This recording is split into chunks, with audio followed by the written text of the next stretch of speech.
કાજલ bulletin ન્યૂઝમાં આપનું હાર્દિક સ્વાગત છે અને હું છું આપની સાથે સાદિક કાજલવાલા।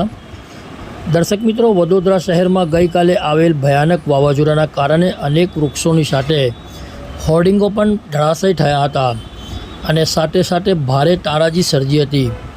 ત્યારે ગત રાત્રે વાવાઝોડાને લઈ પાણીગેટ શાક માર્કેટ તેમજ ન્યૂ હેવન કોમ્પ્લેક્સ ખાતે એક મસ્ત મોટો હોર્ડિંગ ભયજનક રીતે તૂટી પડતા આ વિસ્તારમાં અફરાતફરી મચી ગઈ હતી।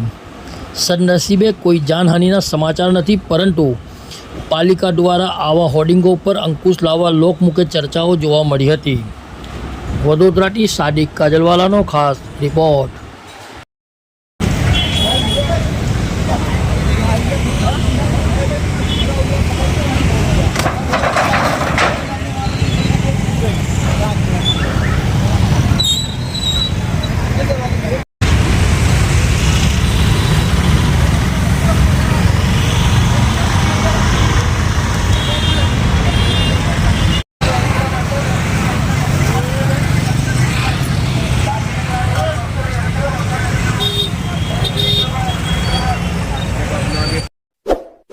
इस वीडियो को लाइक करें, हमारे चैनल को सब्सक्राइब कर बेल आइकन जरूर प्रेस करें।